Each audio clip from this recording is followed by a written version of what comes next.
Damai sejahtera Allah yang melampaui segala akal, itulah yang memelihara hati dan pikiran kamu sekalian di dalam Yesus Kristus Tuhan kita. Amin. Bapak, Ibu, saudara-saudara jemaat yang dikasihi Tuhan, saat ini kita masuk pada peringatan kematian Tuhan Yesus. Sebab itu Tuhan menyapa kita melalui firman-Nya, menjadi nas khotbah kita pada hari ini, tertulis di dalam Injil Lukas pasal 23 ayatnya yang ke-44 sampai dengan 48. Demikian firman Tuhan. Ketika itu hari sudah kira-kira jam 12. Lalu kegelapan meliputi seluruh daerah itu sampai jam 3. Sebab matahari tidak bersinar dan tabir bait suci terbelah dua. Lalu Yesus berseru dengan suara nyaring, "Ya Bapa, ke dalam tangan-Mu kuserahkan nyawaku." Dan sesudah berkata demikian, Ia menyerahkan nyawanya. Ketika kepala pasukan melihat apa yang terjadi, ia memuliakan Allah. Katanya, "Sungguh orang ini adalah orang benar."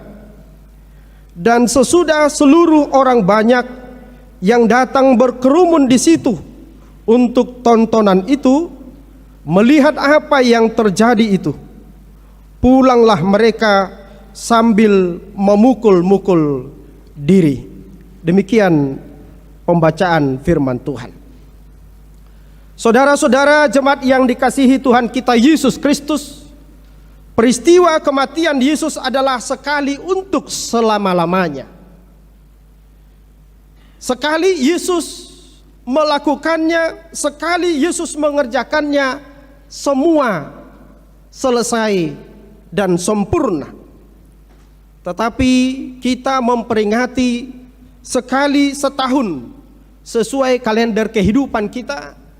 Ada yang sudah 30 kali, ada yang 45 kali, ada yang sudah 50, bahkan mungkin ada yang sudah 75 kali. Artinya usianya sudah 75 ke atas. Artinya Bapak Ibu saudara-saudara, tanpa peringatan kita bahwa karya keselamatan itu telah sempurna, tanpa kita memperingati kematian Tuhan Yesus, apa yang dilakukan Yesus beribu tahun yang lalu itu telah sempurna. Lalu untuk apa kita memperingatinya? Sesungguhnya Bapak Ibu saudara-saudara, ini menjadi kebutuhan iman kita sebagai tanda syukur kita atas karya keselamatan yang telah dikerjakan Allah di dalam Yesus Kristus. Dan ibarat baterai perlu dicas, demikian juga iman kita tentang penghayatan kita akan penebusan Yesus Kristus, akan keselamatan kita yang telah dikerjakan Allah, itu perlu senantiasa kita segarkan kembali, kita tajamkan kembali. Dan ini sangat perlu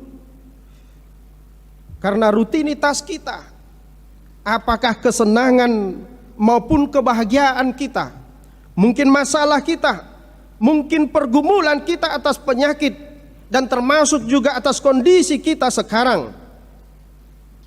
Oleh karena itu peringatan kematian Tuhan Yesus hendaknya memberi dampak yang baru dalam kehidupan kita setiap kita memperingatinya. Jangan seperti dalam pameo orang Batak, madus-dus songos simaruna punap, dari tahun ke tahun. Oleh karena itu, bagaimana penghayatan akan kematian Tuhan Yesus Kristus memengaruhi keseluruhan hidup kita? Bagaimana kita hidup di tengah keluarga, bagaimana kita hidup dalam pekerjaan kita, bagaimana kita hidup dalam peribadahan kita kepada Tuhan, bagaimana kita hidup dalam kepedulian kita terhadap orang lain dan dengan lingkungan kita. Bapak Ibu saudara-saudara, epistel yang kita baca dari Mazmur 22 tadi telah menghantarkan kita untuk melihat betapa kecilnya dan hinanya kita, seperti ulat, menjadi celak dan bahkan kejijikan. Tapi lihatlah, Allah menyelamatkan makhluk yang hina, makhluk yang kecil itu dengan caranya yang besar, dengan caranya yang luar biasa, dengan mujizatnya. Karena itu kita membaca dari firman Tuhan ini bahwa ada mujizat yang terjadi saat Yesus akan mati atau wafat. Yang pertama berkenaan dengan tanda-tanda alam, ya, gejala alam. Dikatakan tadi bahwa terjadi kegelapan menutupi seluruh daerah itu. Memang banyak tafsiran, banyak spekulasi, banyak teori alam mengenai ini. Tapi kita tidak hendak masuk ke sana. Tetapi firman Tuhan, Alkitab sangat jelas menjelaskan kepada kita bahwa hari itu telah terjadi kegelapan meliputi seluruh daerah itu. Sebab matahari tidak bersinar kurang lebih 3 jam. Jadi peristiwa itu tidak lazim. Peristiwa itu tidak biasa. Karenanya kita tidak perlu penjelasan logis mengenai peristiwa tersebut, karena yang terjadi adalah mujizat Tuhan. Maka iman kita yang akan menolong kita memahami perbuatan Tuhan dalam peristiwa tersebut. Demikian juga dalam kehidupan kita, banyak hal yang kita tidak bisa mengerti, tidak bisa kita pahami, tetapi orang beriman akan ditolong, akan dibantu oleh Tuhan, mengerti cara Tuhan bekerja dalam kehidupannya. Ini yang sering paradoks dalam kehidupan banyak orang Kristen. Di satu sisi dia ingin mengalami mujizat Tuhan, tetapi dalam waktu yang sama, ya, dalam waktu yang sama di sisi yang lain, apabila harapannya tidak terlaksana, apabila hidupnya tidak sesuai dengan rencananya, maka dia kecewa. Jadi kalau sesuatu yang hanya berjalan begitu saja seturut dengan rencana kita, itu bukan mujizat. Tetapi orang percaya senantiasa mengerti bahwa hidupnya adalah mujizat daripada Tuhan. Yang kedua, Bapak Ibu saudara-saudara, kita memahami dan mengerti bahwa kematian itu adalah kegelapan, duka, kesuraman, kengerian, tetapi telah lenyap bersama kematian Yesus. Yesus telah menaklukkan sengat kematian itu. Kuasa dan dosa, kuasa maut telah dikalahkan. Karena itu firman Tuhan dalam Roma 14 ayat 7 sampai dengan 9 mengatakan bahwa tidak ada seorang pun yang di antara kita yang hidup untuk dirinya, mati untuk dirinya. Tetapi kita mati dan hidup adalah untuk Tuhan. Oleh karena itu Bapak Ibu saudara-saudara, melalui peringatan kematian Tuhan Yesus kita dibawa untuk mengerti bahwa kematian orang percaya sekarang adalah kematian yang berpengharapan. Bukan lagi kematian kegelapan, bukan lagi kematian kesuraman, tetapi kematian yang berpengharapan. Karena itu Paulus berkata dalam Filipi 1 ayat 21 dan 23 bahwa bagiku hidup adalah Kristus dan mati adalah keuntungan. Dan karena itu dalam ayat 23 dikatakan bahwa mati adalah pergi dan diam bersama-sama dengan Kristus. Jadi mati bagi orang percaya itu adalah pergi dan diam bersama-sama dengan Kristus. Mujizat yang kedua terjadi atas ibadat orang Yahudi yang ditandai dengan terbelahnya tabir bait suci itu. Ya. Di dalam bait suci itu ada 3 bagian. Yang pertama bagian ulam itu menggambarkan kegelapan dan ada yang disebut sebagai bagian hekal seperti tempat duduk Bapak Ibu saudara-saudara, di mana ibadah kebaktian dilaksanakan dan di mana persembahan diberi.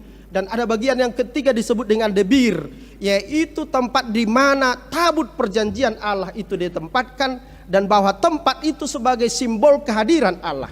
Kalau di dalam gereja kita mungkin disimbolkan dengan altar ini. yang dipisahkan oleh tabir yang tebal. Oleh karena itu ketika firman Tuhan pada saat ini mengatakan kepada kita bahwa ketika Yesus akan mati di kayu salib, tabir itu terbelah dua, sehingga tidak ada lagi pemisah, tidak ada lagi batas antara tempat yang duniawi, tempat yang di dalam ruang dan waktu, tempat yang material bisa terhubung dengan langsung dengan yang surgawi, dengan yang ilahi, di mana manusia bisa bertemu secara langsung dengan Allah di surga.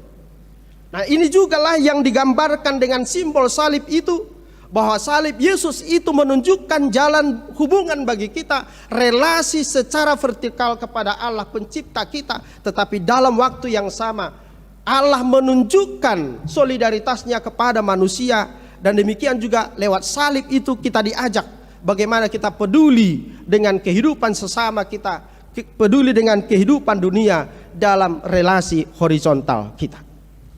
Jadi salib Yesus itu menghubungkan kita dengan surga, menghubungkan manusia dengan Allah, dan juga sekaligus menghubungkan kita dengan saudara kita yang lain.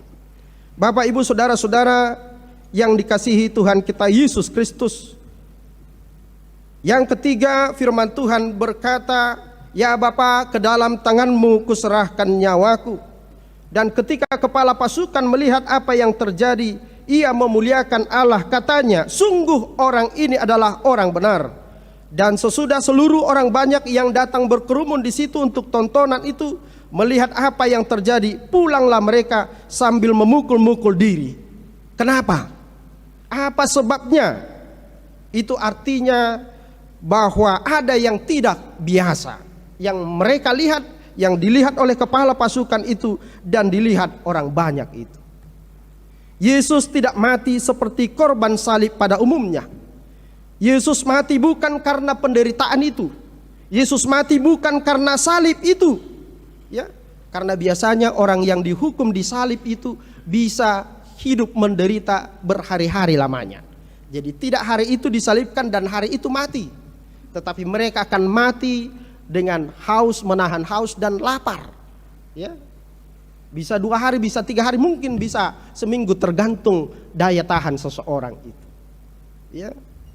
Tetapi pada saat itu orang banyak melihat bahwa ada sesuatu yang terjadi yang tidak biasa, yang membuat mereka heran. Ya. Sehingga kepala pasukan itu memuliakan Allah dengan berkata, "Sungguh orang ini adalah orang benar." Dalam Injil yang lain dituliskan, "Sungguh orang ini adalah anak Allah." Bapak, Ibu, saudara-saudara, jemaat yang dikasihi Tuhan kita Yesus Kristus, maka sesuai dengan topik peringatan kita hari ini, Yesus menyerahkan nyawanya. Nyawanya sama dengan nafasnya, nyawanya sama dengan kehidupannya. Maka kita mengerti bahwa dalam kematian itu Yesus menyerahkan segalanya untuk orang-orang yang percaya. Karena itu marilah lewat peringatan ini kepada kita diajak untuk menyadari dan mensyukuri bahwa hidup kita adalah pemberian Tuhan. Hidup kita adalah pemberian Allah. Karena itu pastikanlah bahwa kehadiran setiap orang percaya adalah untuk melaksanakan kehendak Allah. Bukan kehendak diri saya, tetapi kehendak Allah. Hidup orang percaya tidak berasal dari dunia. Bahwa kita tidak ada yang lahir atas kehendak sendiri, atas permintaan sendiri. Dan apa yang berasal dari Allah akan kembali kepada Allah. Yang jadi pertanyaan, bagaimana di akhir hidup saya? Karena Amsal Pengkhotbah pasal 7 ayat 1 berkata, hari kematian lebih baik daripada hari kelahiran. Bagaimanakah di akhir hidup saya? Apakah anak-anak saya, apakah keluarga saya, apakah orang-orang di sekitar saya akan memuliakan Tuhan lewat kesaksian hidup saya?